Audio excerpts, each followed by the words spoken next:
En la segunda mitad del siglo XIX, la Ciudad de México cruzó las fronteras del primer cuadro para iniciar la gran expansión urbana que continúa hasta nuestros días. Poco a poco, las antiguas haciendas y ranchos fueron divididos en nuevos fraccionamientos que cambiaron para siempre la vida en la capital. Sus habitantes adoptaron los estilos de la modernidad europea en sus fachadas, dándoles una identidad muy particular que fue retratada por numerosos fotógrafos a lo largo del tiempo. Desde su apertura en la época del Segundo Imperio, el Paseo de la Reforma se volvió uno de los ejes principales al poniente de la urbe, atravesando los terrenos que pertenecían a la Hacienda de la Teja. En la fracción que quedó del lado sur se establecieron varias colonias ligadas a la élite del Porfiriato. Para 1906, en el centenario del nacimiento de Benito Juárez, todas se unieron con un solo nombre, que aún hoy es sinónimo de historia y de transformación en la ciudad: la Colonia Juárez.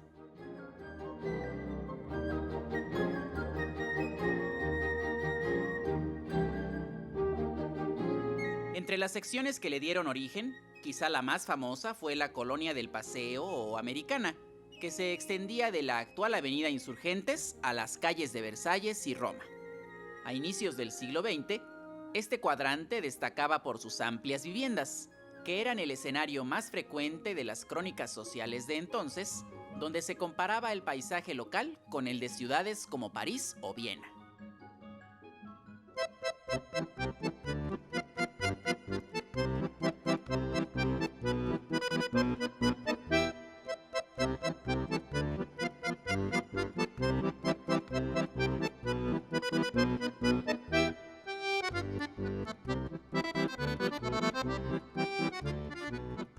El corazón de este barrio era la glorieta conocida como Plaza Dinamarca, situada en el cruce con Londres. Más tarde, este espacio fue renombrado como Plaza Washington, ya que aquí se instaló un monumento dedicado al primer presidente de los Estados Unidos. La estatua ahora se encuentra en el bosque de Chapultepec, pero este sigue siendo el punto de encuentro para los vecinos y los caminantes, que conviven en alguna mesa de sus restaurantes y cafés.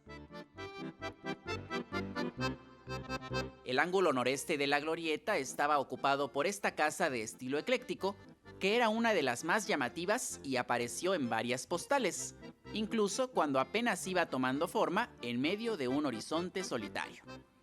En su lugar se levantaron los departamentos Washington, cuyo entorno ya era muy diferente en los años 80, rodeado de edificios más modernos, algunos de los cuales pasaban sus últimos días antes de los sismos de 1985. Hoy en el mismo lugar se puede ver un conjunto habitacional.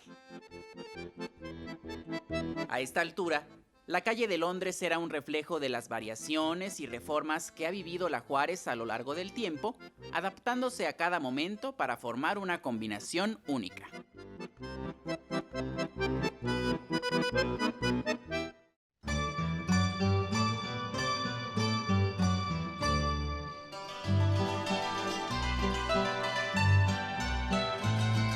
En los alrededores, muchas construcciones han desaparecido desde que Guillermo Kahlo captó esta fotografía en la década de 1900, aunque una de ellas hoy es el centro del turismo en la zona.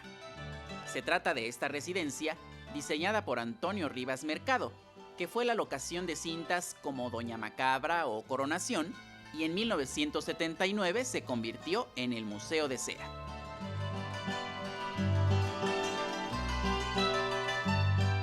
En la esquina con Berlín permanece otro inmueble que se conserva prácticamente idéntico, con los rostros que adornan el marco de sus puertas y ventanas, y ahora alberga las oficinas de una empresa de productos naturistas.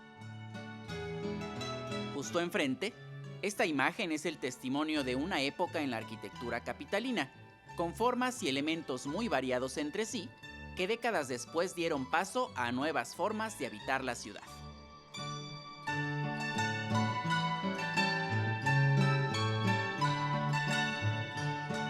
Este era el panorama en el cruce de Londres y Roma, con el templo del Sagrado Corazón de Jesús todavía inconcluso, además de un tranvía en su recorrido habitual.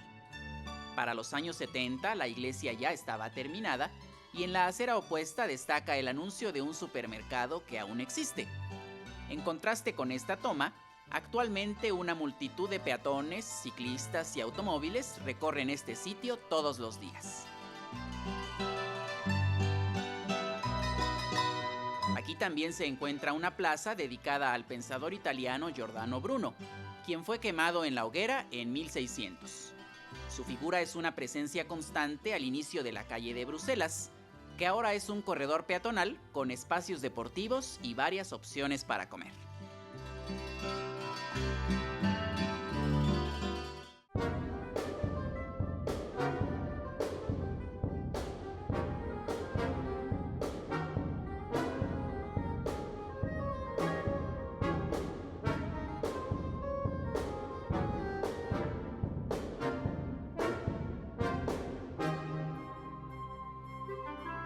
Cerca de ahí, en Berlín y Liverpool, esta placa recuerda uno de los sucesos que marcaron el periodo revolucionario. En este sitio estuvo la casa del presidente Francisco I. Madero, que fue destruida en febrero de 1913 durante los combates de la Decena Trágica. Su silueta resalta en esta vista de la calle de Liverpool, cuando las calandrias aún formaban parte del tránsito cotidiano. Y a unos pasos, otro punto emblemático es la privada de Dinamarca 50, que saltó al estrellato como locación de la película Una familia de tantas, aunque los edificios originales fueron reemplazados por unos más recientes.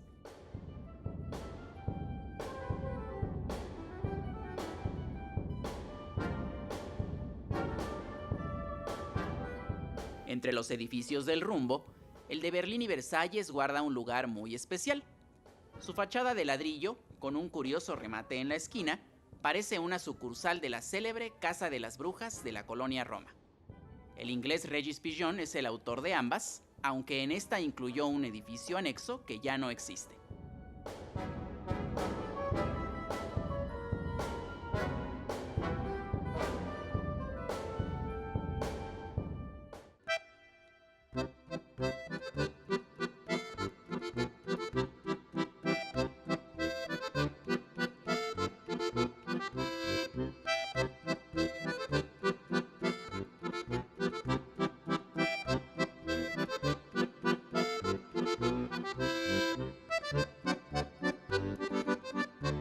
En la calle de Nápoles, las imágenes nos permiten caminar por una ciudad desconocida.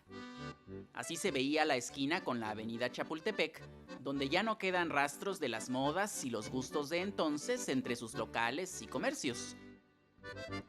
Lo mismo sucede en Nápoles y Marsella, donde el anuncio de una compañía de teléfonos ofrecía un servicio rápido a domicilio. Esta escena se transformó en los años siguientes, con el crecimiento de la población y la llegada de nuevos habitantes.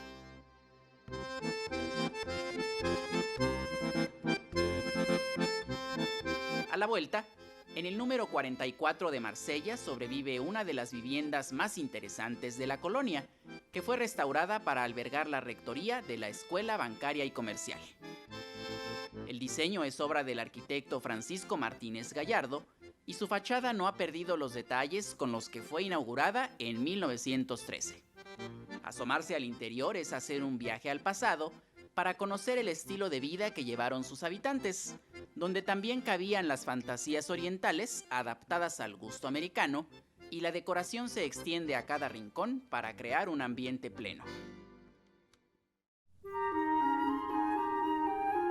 En la década de los 60, este inmueble fue adquirido por la canadiense Nancy Oakes, quien le dio el nombre de Bahamas House y organizó numerosas recepciones y eventos sociales, entre ellos la bienvenida a la delegación deportiva de Bahamas durante los Juegos de 1968.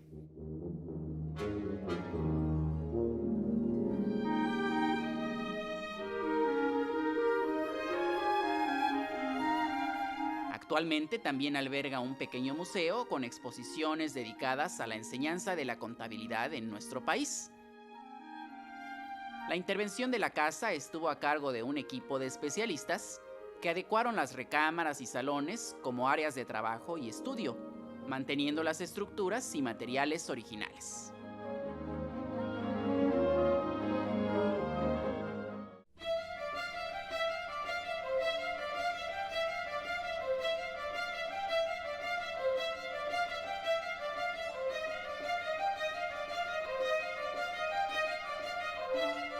Más allá de la avenida Insurgentes, en parte de lo que antiguamente fue la Colonia de la Teja, nació la Zona Rosa, un distrito comercial y popular que adquirió un carácter propio, escenario de múltiples expresiones artísticas y sociales en la segunda mitad del siglo pasado.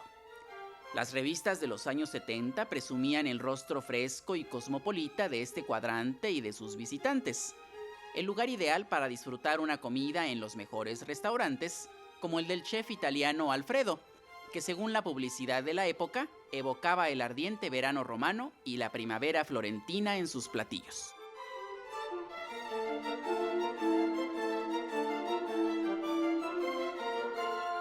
Aquí estaban los lugares de moda, como el Piccadilly Pub, ubicado en Copenhague, o el Normandí, con su discoteca azul en Reforma y Niza.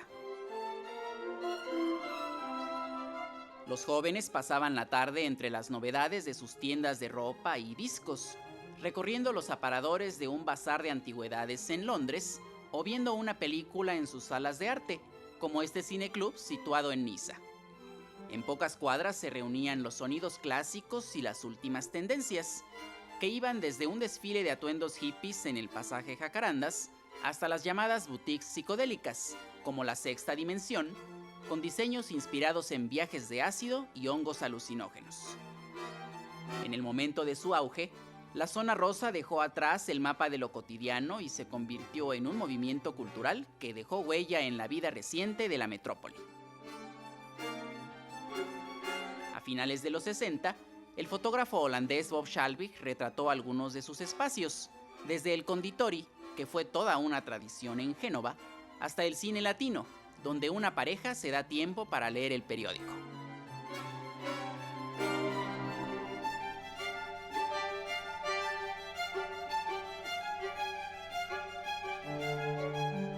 Hoy, como una ventana al pasado, en la esquina de Génova y Londres apenas queda una réplica olvidada del mural efímero, creado por José Luis Cuevas en 1967. Los anuncios con famosos nombres ya desaparecidos contrastan con la publicidad de bares, cafés y centros de espectáculos, y a veces es posible escuchar algún concierto al aire libre.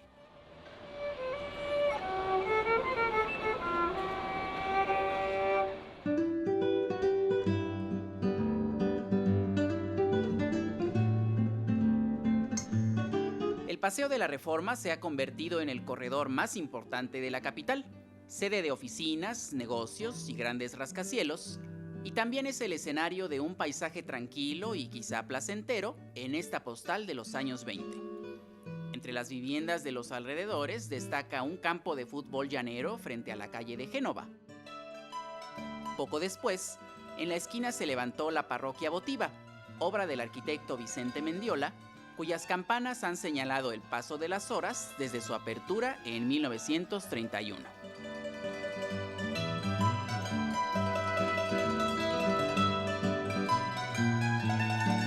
Muy cerca aún quedan un par de ejemplos notables de inicios del siglo XX.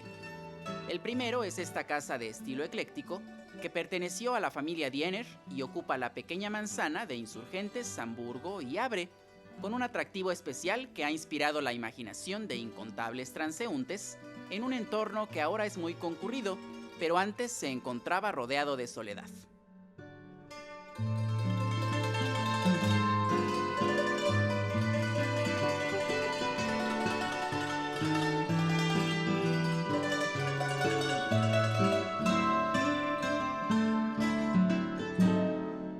El segundo es este hotel, uno de los más viejos de la Ciudad de México, que abrió sus puertas en 1907, cuando esta sección de la Juárez estaba casi despoblada, y desde entonces ha visto el ir y venir de sus vecinos, como atestigua esta imagen captada desde Génova.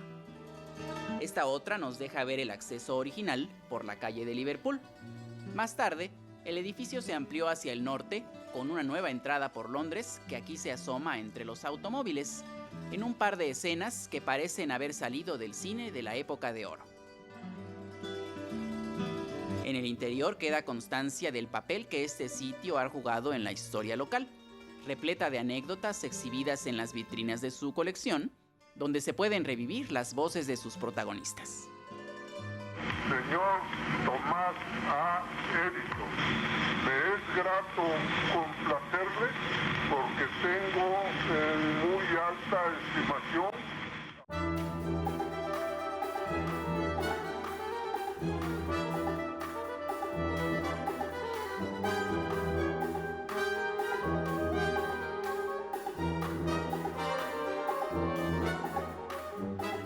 En septiembre de 1969, con la inauguración del Metro Insurgentes, volvió a nacer el sueño de una ciudad del futuro. Lo que hasta ese momento había sido un cruce como muchos otros, con autos, camiones y oficiales de tránsito, cambió por completo con la creación de una amplia glorieta, que trajo consigo nuevas dinámicas de encuentro y de acercamiento.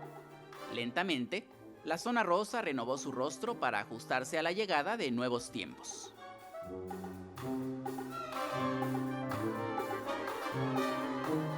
Desde hace décadas, uno de los emblemas de este rumbo es la bandera de la diversidad sexual, con una oferta muy amplia para llevar a todas partes los colores del arco iris.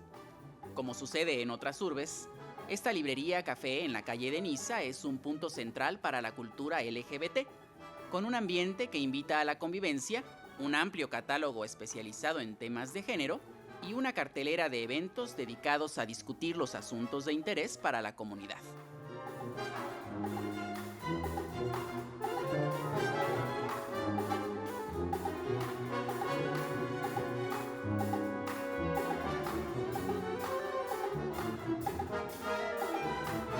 Al ocultarse el sol, el ánimo festivo se hace presente en los bares de Génova, Hamburgo o Amberes, donde cientos de personas se dan cita para revivir el culto a las pasiones nocturnas y a la diversión, como atestiguan los grandes anuncios que abundan en estas cuadras. Cada fin de semana, La Juárez recibe a nuevos habitantes que buscan escapar de la vida corriente y quizá encontrar el amor bajo las luces de una tienda.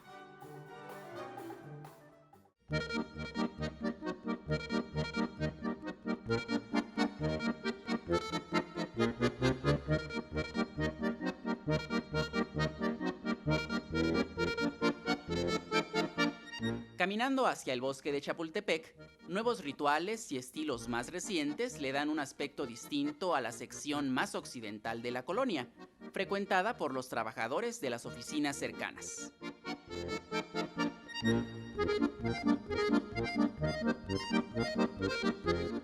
En la calle de Praga se ubica el símbolo de este lado del barrio.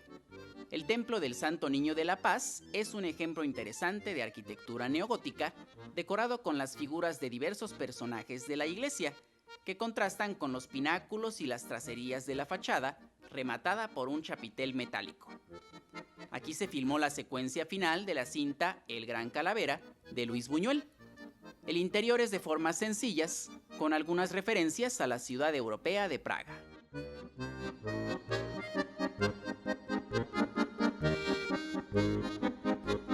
En Hamburgo y Toledo, esta carnicería es una escala muy popular para los asiduos a los tacos de carnitas desde hace décadas. Pero más allá del suadero y los campechanos, su nombre es un homenaje a uno de los secretos mejor guardados de este vecindario.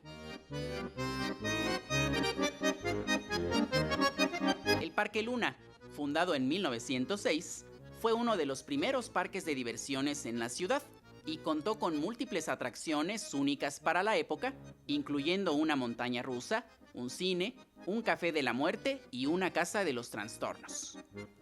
En los anuncios periodísticos se anunciaba la primera competencia de patines en México, efectuada en 1907, así como el espectáculo de Babcock, un ciclista que saltaba hacia el vacío luego de lanzarse por un tobogán. El Parque Luna tuvo una vida corta debido a su ubicación apartada del centro y luego a la llegada de la Revolución. Después de su cierre, el amplio terreno fue fraccionado para abrir la calle de Lieja y prolongar Burdeos y Hamburgo, donde no quedó ningún rastro de su existencia.